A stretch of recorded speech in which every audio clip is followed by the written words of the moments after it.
Amigos, ¿cómo están? Bienvenidos a Voz Ciudadana. Los saluda Elsa Iturriaga. Recientemente en el Congreso de la República ha quedado pendiente de votación un proyecto de ley de reforma constitucional a fin de prohibir la reelección inmediata de presidentes regionales y, en el caso de los alcaldes, sería una reelección inmediata por única vez. Igualmente plantea ampliar por 5 años el mandato en el caso de los presidentes regionales y de los alcaldes a 4 años.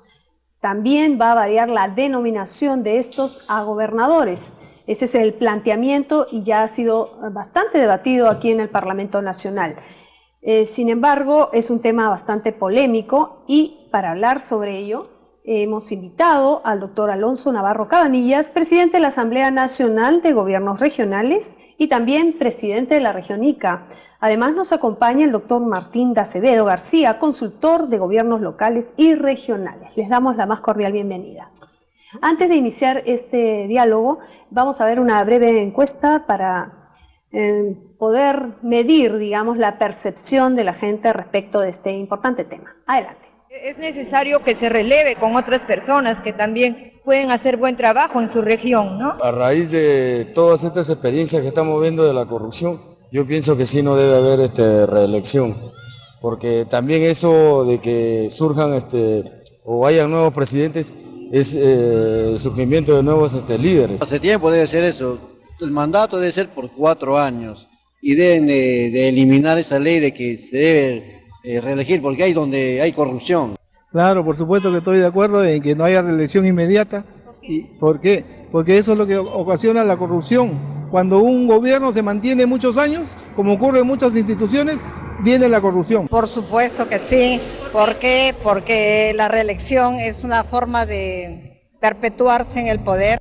Bien, la mayoría de personas ha coincidido en señalar en que es necesaria esta prohibición ante los momentos y la coyuntura que se vive respecto de las denuncias que se han hecho públicas por actos de corrupción en los diferentes gobiernos regionales de nuestro país. Vamos a empezar entonces con el presidente de la región Ica y presidente de la Asamblea Nacional de Gobiernos Regionales. Me imagino que ustedes están en desacuerdo con esta iniciativa legislativa. El tema de debate, nosotros en su momento lo hemos hecho dos atingencias. La primera, que creemos que es fundamental debatir con total amplitud, con diversas opiniones, para poder hacer de ese análisis la mejor decisión. Y segundo, que quiero que también hay un tema, hemos pedido que el debate no sea tan acelerado. O sea, si queremos hacer de nuestro país un país con normas que perduren y que sean realmente solución a los problemas de nuestro país, creo que lo mínimo que podemos pedir es que la decisión que se tome sea una decisión madura, que haya analizado no solamente el momento, no solamente una fotografía frente a acontecimientos negativos que se han venido dando en los gobiernos regionales, sino que realmente veamos si es que es la no reelección la solución a una serie de deficiencias que tenemos como Estado, ¿no? Y que obviamente los gobiernos regionales somos parte de ese Estado. En su momento hemos dicho, por ejemplo, que la reelección en muchos casos no es, como se quiere vincular, sinónimo de corrupción. Hay muchos casos exitosos de reeleccionistas que han mantenido, obviamente, una buena labor en eficiencia y en manejo de los recursos, ¿no? En transparencia. Por lo tanto, querer vincular a todos a un aspecto negativo de alguien, creo que no es prudente y no es justo. Por ello, invitábamos a una reflexión que sea integral, que no sea únicamente mediática, que no sea coyuntural, que no sea simplemente la respuesta frente... Pero sí coinciden que es importante abordar este tema. Totalmente importante. Podemos quedarnos, digamos, tapándonos los ojos y los Es fundamental, oídos, ¿no? Por ejemplo, la reelección indefinida o indeterminada de múltiples veces, obviamente hay que corregirla, pero al mismo tiempo creo que hay que escuchar opiniones. Es que no solo se está hablando de actos de corrupción, sino también de vidas, ¿no? De candidatos. Y que cada uno... ya es un tema bastante grave. Elsa, y que cada uno de los acusados se defienda como corresponde en la instancia judicial. Es verdad que no se puede meter a todos en el mismo saco, pero... Y que responda de acuerdo a ley con la sanción o con la pena privativa si es que fuera encontrado responsable finalmente. Pero estamos en un momento en donde por hechos de uno en particular se quiere manchar la imagen primero de un gobierno regional en su totalidad, que por ahí ya estamos mal, porque la responsabilidad individual obviamente le cae sobre el que aparentemente cometió el delito, ¿no?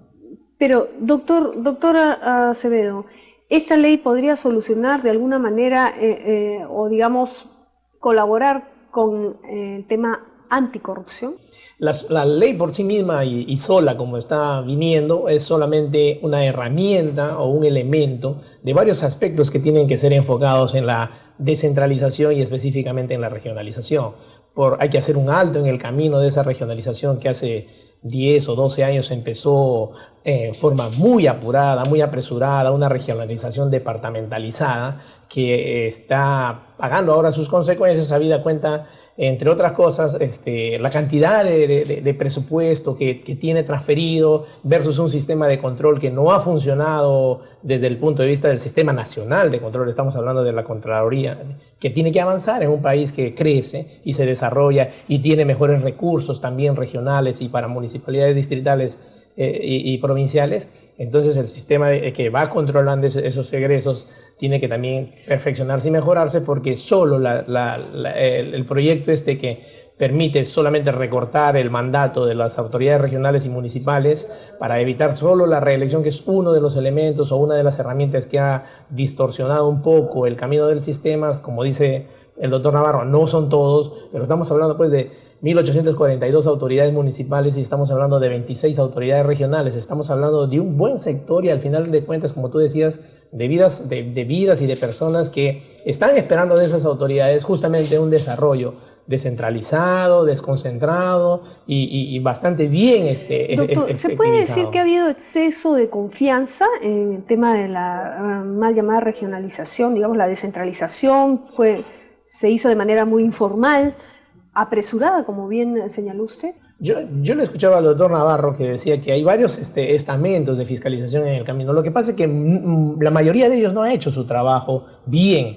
Él hablaba hasta de 11 estamentos de fiscalización que tienen en el camino los gobiernos regionales y los gobiernos municipales, pero en verdad la Contraloría a través de la OSI, la Fiscalía, por ejemplo, el Ministerio Público ha estado mirando para otro lado todo este tiempo. Y cuando ha reventado la cosa con un muerto de por medio, recién entonces todas las autoridades han dado la cara y lo que les han dicho, ¿no? Esto es una herramienta que debe ser acompañada además de la revisión de un sistema electoral que tenemos, donde, por ejemplo, entre otras cosas, aquí en el Parlamento está durmiendo el sueño de los justos, el Código Electoral y el Código Procesal Electoral, donde esto vendría a ser una sola modificación a todo un vademecum de normas que tenemos dispersas, contradictorias, incompatibles entre sí.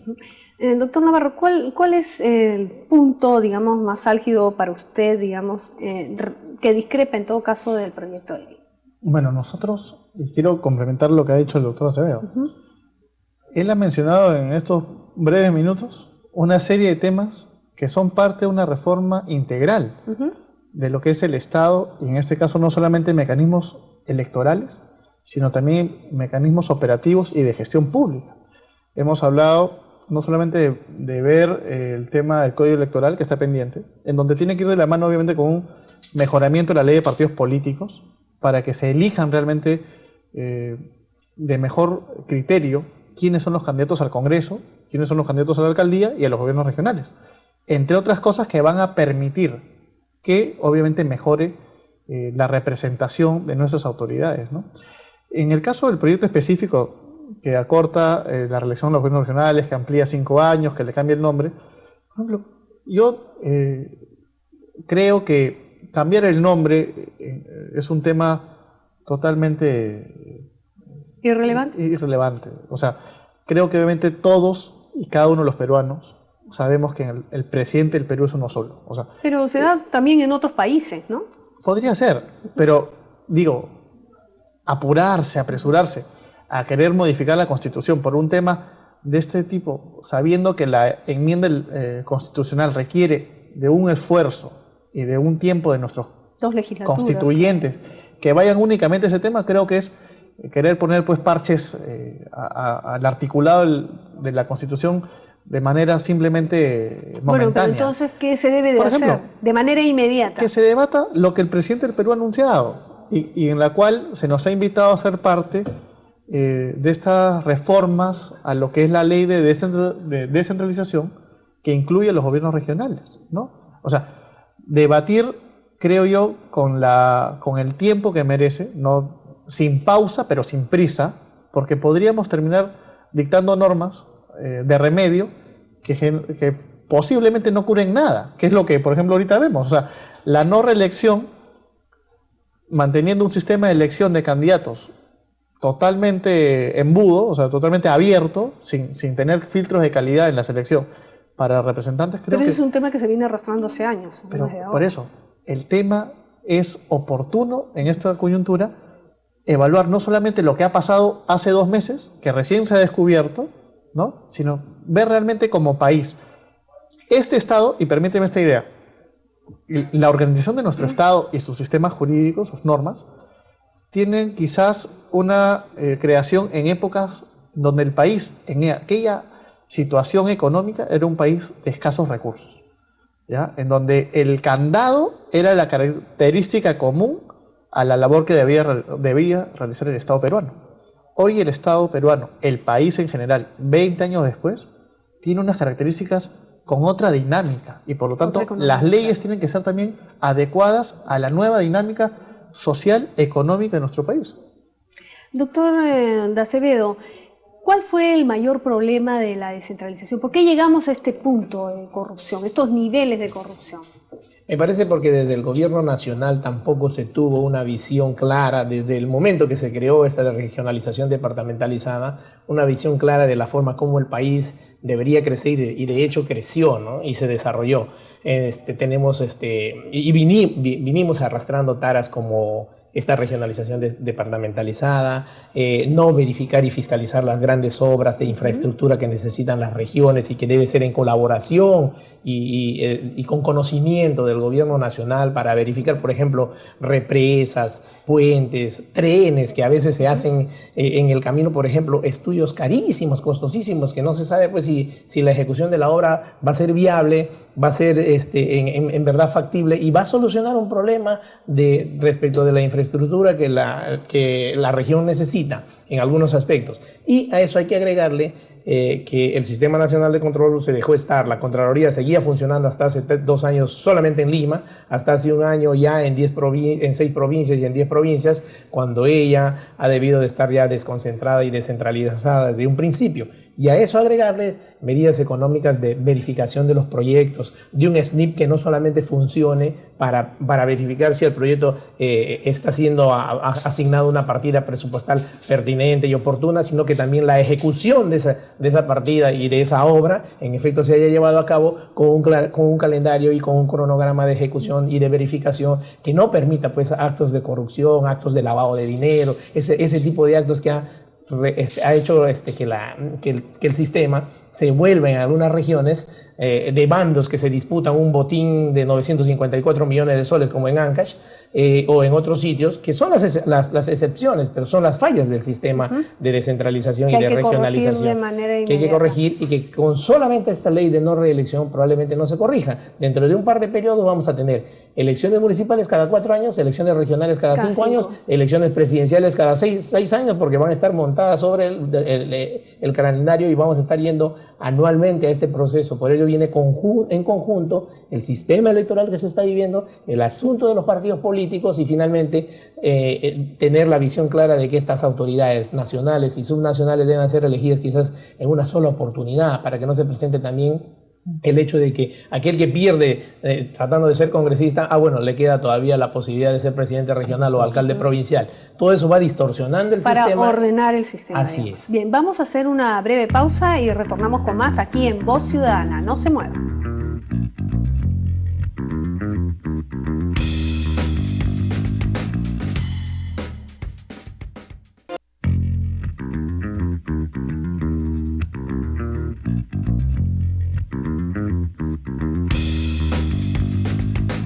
Retornamos con Voz Ciudadana. Estamos hablando acerca de la prohibición de reelección inmediata de presidentes regionales y el proyecto de ley que, por supuesto, es de reforma constitucional y está pendiente de votación aquí en el Parlamento Nacional. Conversábamos entonces en el primer bloque haciendo un diagnóstico de esta situación. Sin embargo, queríamos preguntarle también al doctor Navarro respecto de ¿cuál sería, digamos, una de las alternativas de solución? De repente, lograr promover las macroregiones, juntar las regiones, porque hay algunas que reciben más fondos por canon y otras no reciben nada, y también hay una desigualdad, ¿no?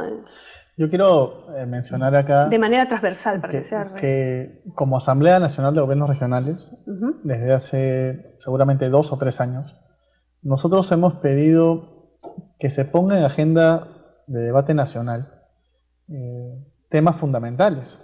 Entre ellos, uno es la conformación del CCI, que es el Consejo de Coordinación Intergubernamental, que vendría a reemplazar lo que en su época hacía el CND, ¿no? El Consejo Nacional de Descentralización.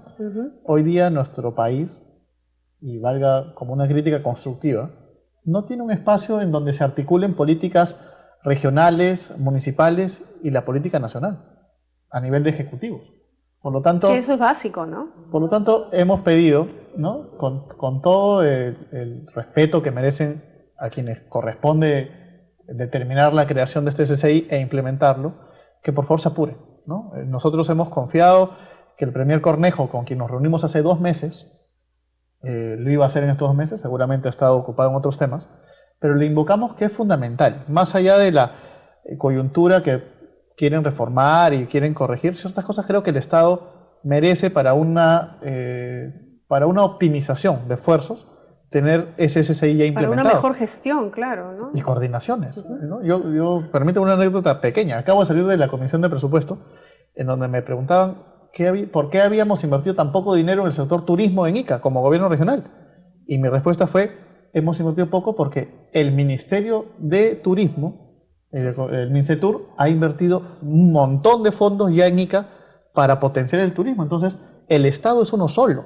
El Estado no es el espacio en donde concursa uno contra otro.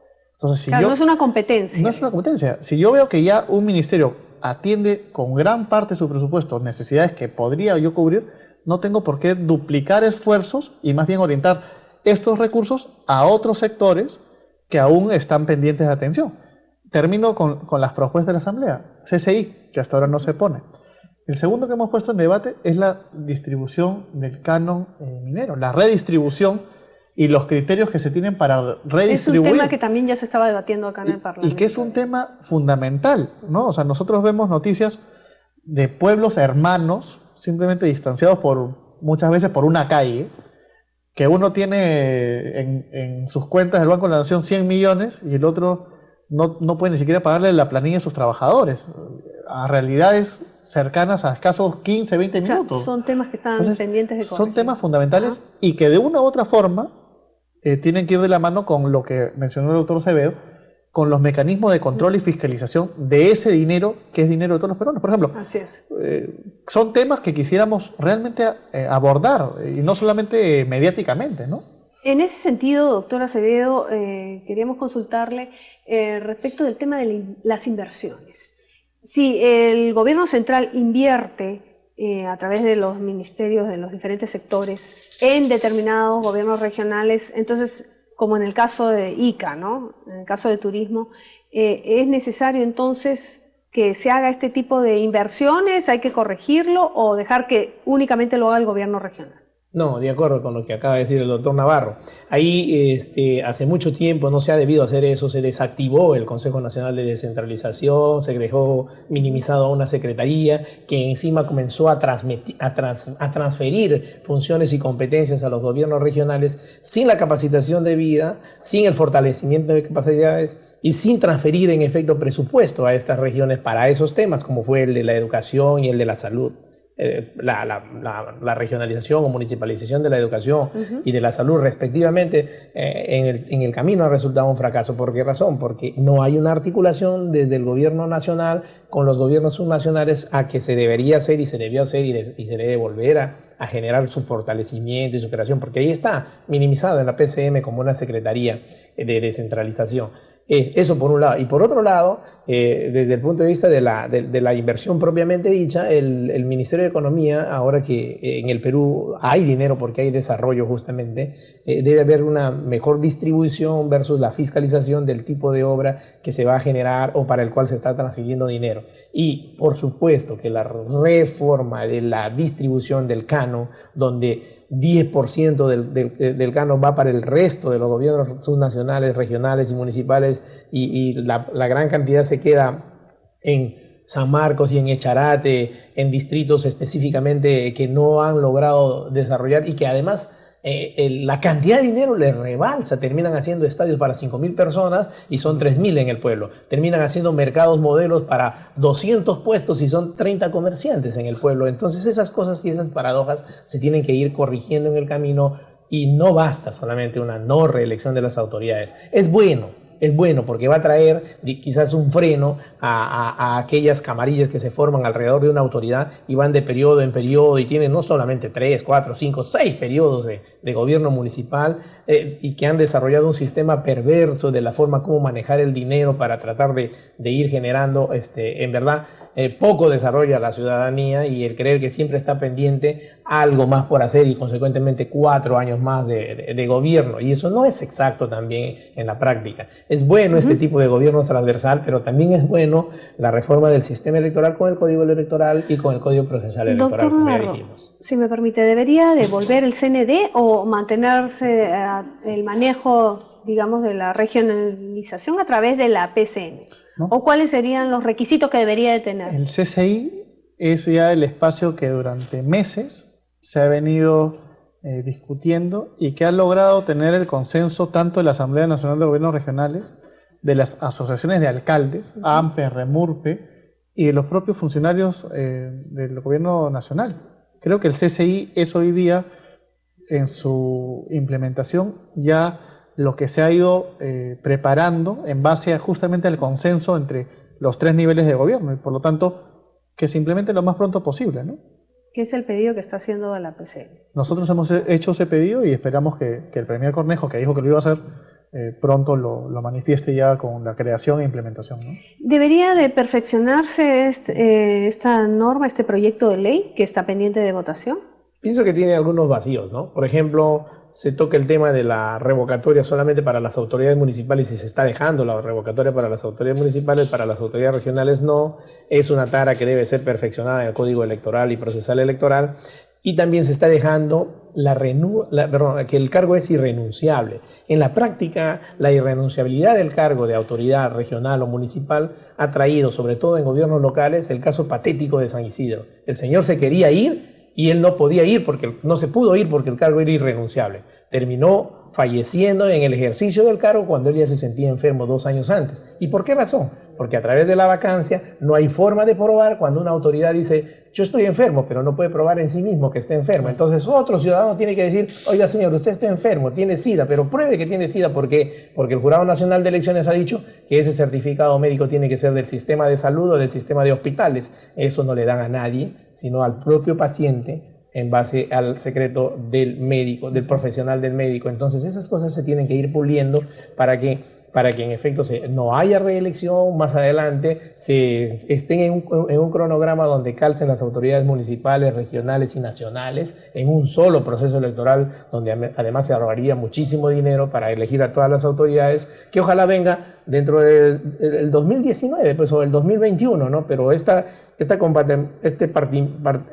forma de partir, de darle como una especie de contento al gobierno regional 5 años y un solo periodo, al gobierno municipal 2 periodos seguidos y ni uno más, genera la necesidad de una disposición transitoria que vaya a equiparar a ambos y que diga sobre todo qué va a pasar el 2018 con estas autoridades. Va a pasar lo que dice la norma, que ellas no van a poder postular tratándose de autoridades regionales, pero de autoridades municipales sí, Esas cosas se tienen que ajustar para entrar a un solo proceso, un solo sistema electoral, una sola elección de autoridades, y el Jurado Nacional de Elecciones está llamado a dar su opinión ahí y a empujar, repito, porque está aquí en el Parlamento el Código Electoral y el Código Procesal Electoral. Usted mencionó al inicio de su intervención que este tema estaba bien que se discuta, se ponga sobre el tapete, pero que tendría que ser una discusión a largo plazo.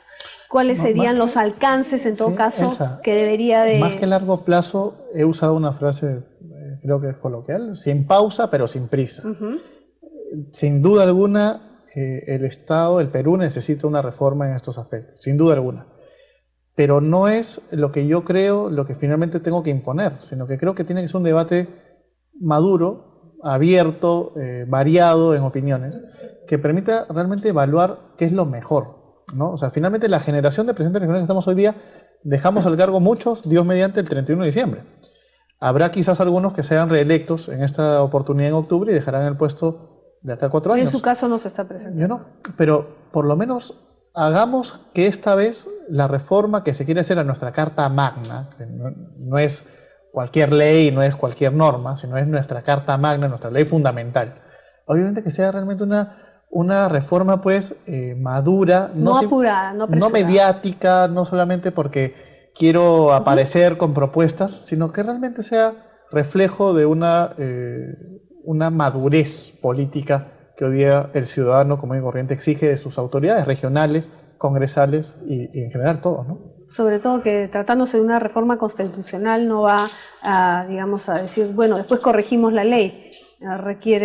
Es todo un proceso mucho más complicado que aprobar cualquier ley. Sí, en ese sentido, por eso. Bien, les agradecemos su participación aquí en Voz Ciudadana y estaremos siguiendo, por supuesto, este tema a través del Congreso de la República y la posterior, seguramente, votación de este importante proyecto de ley. Nosotros llegamos al final de esta edición. Los esperamos en nuestro siguiente programa. Hasta entonces.